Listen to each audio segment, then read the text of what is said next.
Rob, 2023 was characterised by some unexpected resilience in the face of dramatically higher policy rates. What's our read on this environment and how does it shape our outlook for the 2024? Yeah, you're right, John. We haven't seen economies do this well under that sort of rate hike cycle. I hate to use the words this time is different, but I guess in some respects it is. So monetary policy lags are clearly taking a little longer post-pandemic. And we'd put that down to things like the availability of fixed rate borrowing, labour hoarding because of the uncertainty around the pandemic, issues around immigration and labour supply, excess savings, all of these things being impacting the lags of monetary policy. So we do think this time is slightly different, but we also say if you look at the starting point today of how much policy tightening has taken place, accompanied by the levels of core inflation, economies have never navigated a soft landing. So when it comes to our outlook, and for all investors that are participating in today, it really means that you should be at least thinking about sort of minor recessions in terms of your outlook as a stress test, or even using a mild recession as your base case. Rob, the resilience piece is certainly attributed to the lags, and it's probably fair to say that we expect the impact of those higher interest rates to continue to play out over the next few months. Given this uncertainty, how should investors be thinking about the forward-looking environment? What are the actions they should be taking? Sure, I think 2024 is going to be the year of recalibration of relative asset prices, because we did see a pretty robust backdrop for risk assets in 23. But given that there's so many anomalies, it's very unusual to see so many anomalies. So the first thing to think about is that central banks have done almost all the heavy lifting that's required. Maybe they are done. And for core bonds as an asset class, the most important driver of return is the starting yield. So when you think about yields of 6% or thereabouts, it's a pretty good indicator of what to expect going down the track.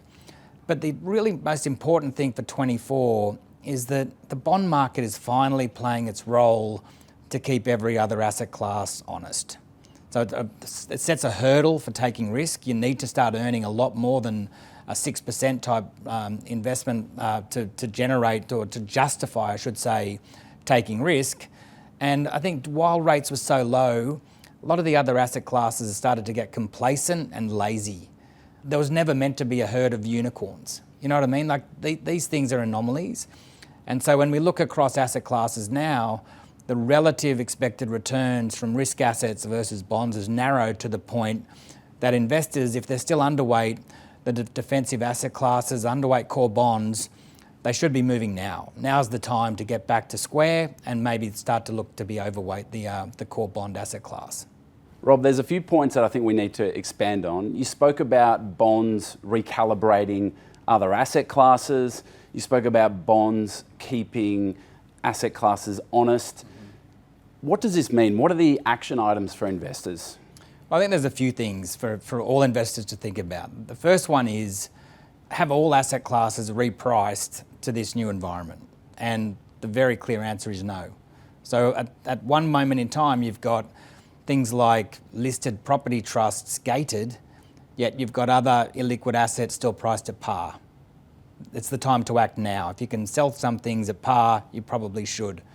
The second part of that equation is that in a higher for longer, or we're really changing that paraphrasing that to be high for longer. We're already high, doesn't have to go higher, but in a high for longer environment, highly levered borrowers need to prepare for the worst.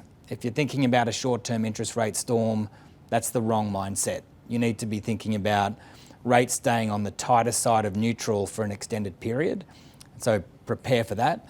And then the final thing is, for asset classes that have repriced, and there are many, when we look across the global private credit market, structured finance, things like corporate restructurings, now offering potential returns in the low to mid-teens, they're compelling. So there's really great opportunities out there, but only for the savvy investor. You need to be very active and thinking about your overall portfolio. Rob, we've been working together for a number of years. It's probably the first time I've heard you so upbeat on the outlook given the reset in policy rates we've seen. For investors, we look at core bonds and it's straightforward in that yields are significantly higher, 6 to 7% when looking at high quality bonds in very liquid, daily priced structures. Under any scenario, there is attractive yields on offer. For more savvy investors who are open to some of the more unique opportunities that we see across private credit markets and restructuring, we think there's great potential for outsized returns. And in the year ahead, we're here to help. We thank you for your ongoing support and looking forward to working with you in the next few months.